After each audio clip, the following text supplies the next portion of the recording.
कि व्यूअरशिप से नहीं चलता है। जो इनके प्रवक्ता बोलते हैं कि इंस्टा पे हमारा ज्यादा फॉलोवर है तो हम लोग हार कैसे जाते हैं। और भीड़ में अगर ज्यादा रैली है, व्यूअरशिप से नहीं वोट से चलता है ये देश वोट से चलेगा। वोट आएगा तो आप जीतेंगे, नहीं आएगा तो नहीं जीतेंगे। राइट। ये जो ये बहरहाल जो डिजिटल मीडिया है उससे नहीं चलेगा। मैं आता हूं आपको, just give me a second जी। The BJP will speak now. हाँ जी भैया जी, असल तरीके से घायल तो कांग्रेस तब हुई जब पहले तो बहुत बहुत बधाई, नए आपके अध्यक्ष हो गए हैं। नहीं, व्यक्तिगत तौर पे भी बधाई इसलिए क्योंकि मैं युवा मोर्चा में पिछले 10 साल पहले से उनके साथ काम करते आया हूं और ये हम सब युवा मोर्चा के साथियों की। तो अभी आप कह रहे हैं, अब आप ये कह रहे हैं कि अब आप यहाँ पे नहीं आएंगे? नहीं, हम ये नहीं कह रहे, हम ये कह रहे हैं कि यहाँ नहीं तो कहीं ना। मैंने कहा कि भाई ऐसा ना हो कि अब यहाँ आप ना आए। देखिए ऐसा लगे संबंध बनाए रहिएगा हमारा अपना। असल तौर पे तो भैया जी घायल कांग्रेस तब हो गई जब 45 साल का युवा कार्यकारी राष्ट्र अध्यक्ष भारतीय जनता पार्टी ने घोषित किया, क्योंकि युवाओं की चिंता भारतीय जनता पार्टी की दूरदर्शी सोच को दर्शा रहा है। दूसरी बात कह रहा हूँ, ये कह रहे वोट चोर गद्दी छोड़। कितने चोर, बेरोजगार चोर, न जाने चोर चोर चिल्ला रहे हैं। सर दशा और दिशा इनकी बस यही है। राहुल गांधी जी पहले निकले कि ईवीएम का पिटारा लेकर कि ईवीएम हैक, जनता बेवकूफ नहीं बनी। उसके बाद यह लेकर निकले एसआईआर का पिटारा लेकर, जनता बेवकूफ नहीं बनी। और जब हार के आए तो मेरे प्यारे हरनान जी जैसे कर्मठ कांग्रेस के प्रवक्ता और रिसर्च करने वाले कर्मठ कांग्रेस के प्रवक्ता जब पूछे अपने आला कमान से, साहब ये हम लोग हार काहे जाते हैं साहब, तो लगा राहुल गांधी को अरे रे रे रे रे कांग्रेस का तो कैडरे घसक जाएगा भैया। तो ये बताते सुनो, इलेक्शन कमीशन ने चोरी किया, एक दिन हरनाम जी भी बेवकूफ बनना बंद होंगे और ये एक नारा देंगे, राहुल गांधी कांग्रेस छोड़, अखिलेश यादव सपा।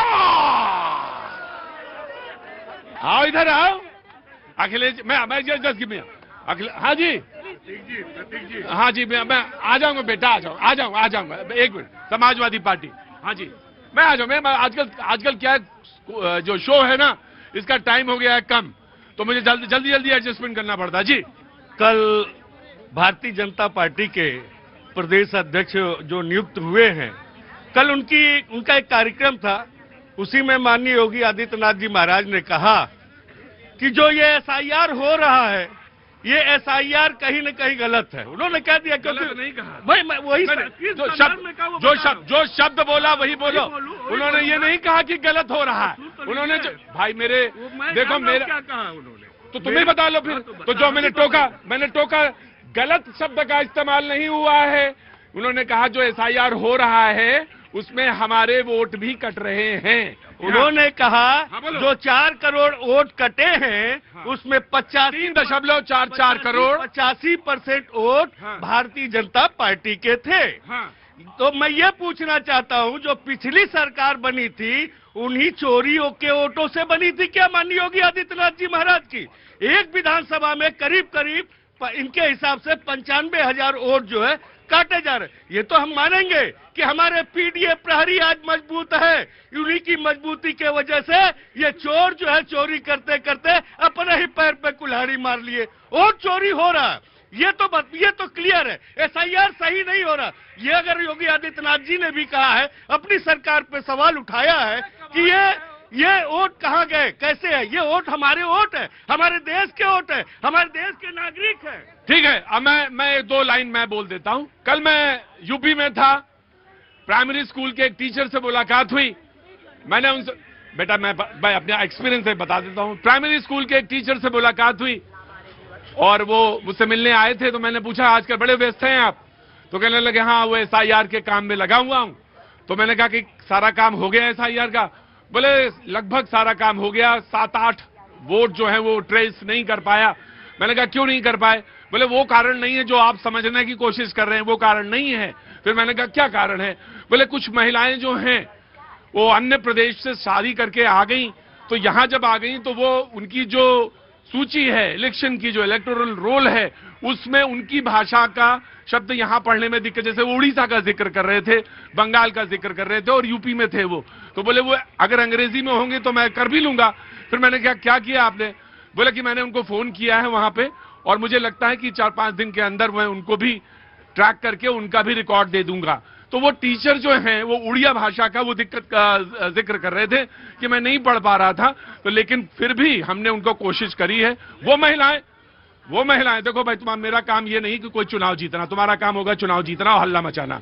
मैं फैक्ट एंड फिगर के साथ बात करता हूं, तो मुझे बोलने दो। तो 742 नाम उनको मिले थे, बोले 8 लोग रह गए हैं, वो भी महिलाएं हैं जो कि अन्य जगह से यहां पे शादी होके आ गई हैं, और वो इस बात की तरफ इशारा करे थे। वो बात मैं नहीं कहना चाहूंगा, वो एक स्टोरी अलग है, लेकिन उसको वो ट्रैक नहीं कर पा रहे थे। और वो भी ये बता रहे थे कि वो कोई मुस्लिम नहीं है, वो सब हिंदू हैं, जिनको ट्रैक नहीं हो। तो ये ना दिमाग में लगाइए कहीं वो मुस्लिम है या इस वजह से, ना, वो हिंदू ही है, लेकिन वो शादी होके आई, वो कहां से कैसे बस गई यहाँ पे, उसको लेकर वो शादी के बाद वो उसको बात वो ट्रैक करने की कोशिश कर रहे थे। मैं यही तो कहना चाहता हूं कि माननीय योगी आदित्यनाथ जी महाराज अपने वोटों को पहचानते हैं। ये जो वोट कटे हैं, चाहे जिन भी कारणों से कटे, एसआईआर का मतलब है अगर वो वोटर लिस्ट में नहीं आ रहा है तो कहीं न कहीं वो गलत वोट, अगर नहीं आ पा रहा है तो गलत है। मुझे नहीं मालूम कि देखिए, क्लियर बात कीजिए, अगर नहीं आ रहा है। मैं एक बात कह लूं, वही तो कह रहा हूं, यहाँ आइए। मुझे नहीं मालूम है कि एक भारी भरकम शरीर में बुद्धि कितनी बड़ी होती है, लेकिन होती होगी, बराबर ही होती होगी। मुझे नहीं मालूम, क्योंकि बुद्धि सबके बराबर है। जब भगवान ने बांटा तो सबको बराबर बराबर दिया। उन्होंने कहा ये नहीं कि तुम्हारा शरीर हाथी का है तो तुम्हें हम ज्यादा देंगे, और तुम्हारा शरीर, देखो मैंने बोलने दो, मुझे बोलने दो। और मैं अपनी बात कह रहा हूं, तो क्या टहल के करोगे क्या? सब खड़े हैं, तुम स्पेशल आए हो क्या? वहां खड़े हो। तो उन्होंने कहा कि सबको बराबर बराबर मिलेगा, तो सबको बराबर बराबर उन्होंने दिया। इसका मतलब एक तो ये भी हो सकता है कि देखो भाई, इलेक्शन कमीशन अपनी जगह है, वोट वो सबके काट देगा और वो ईमानदारी से काम कर रहा है। तो मेरे भी वोट हैं उसमें, जो कटे वो मेरे वोट भी हैं, और जो तुम कटे हो उसमें तुम्हारे भी होंगे। तो हो सकता है, ये भी हो सकता है। मुझे ये नहीं मालूम, जो तुम्हें नहीं मालूम, जो मीडिया की क्या मजबूरी है। मीडिया की मजबूरी, तुम मीडिया को बैकअप करना पड़ता है। मीडिया जो बात कह रहा हूँ उसको तो क्लियर मानिए। आखिर हमने इतनी शिकायतें की है। वहां खड़े होइए, वहां खड़े होइए, तमाशा और नाटक ना करिए। तुमसे बढ़िया रामलीला करता हूं वहां पे। जाओ वहां जाओ, वहां खड़े हो, आगे वहां खड़े हो, वहां खड़े हो बिन्नू, वहां खड़े हो। मेरी मजबूरी ना बताओ, अपनी मजबूरी देखो कि आ नहीं पा रहे हो।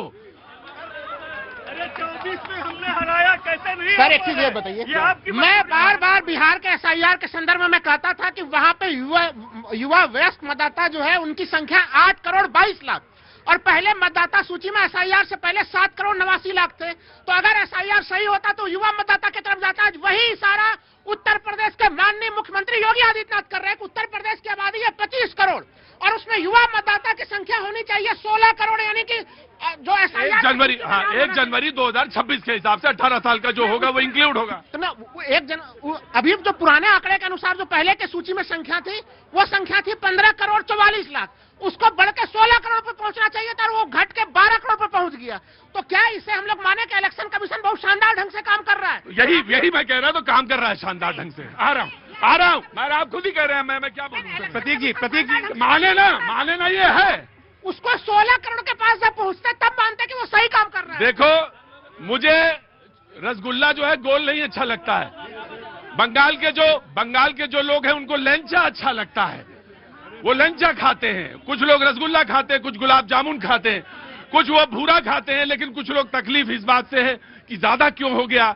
अरे भाई, जो तुमने जी प्रतीक जी, मुझे इसका मतलब ये हुआ कि हम ईमानदार हैं।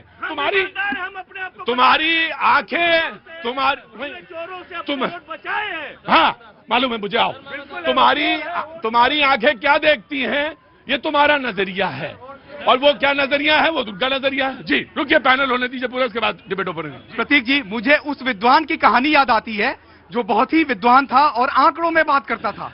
उसने क्या किया, उसने प्रयास किया कि एक नदी पार करने गया जिसकी औसत गहराई 2 फीट थी और वह डूब गया। औसत गहराई 2 फीट थी, वो डूब गया, क्योंकि नदी कहीं 6 फीट की भी थी, कहीं 1 फीट की भी थी। तो वैसे उस विद्वान की कहानी याद आती है। अब सवाल है कि हमारे कांग्रेस के प्रवक्ता ने कहा महंगाई की याद दिलाई। मैं तो खुश था कि कम से कम ब्रिटिश राज में क्या रेट थे दूध के, दही के और घी के, इनने वो याद नहीं दिलाया। कम से कम इतना तो अच्छा है।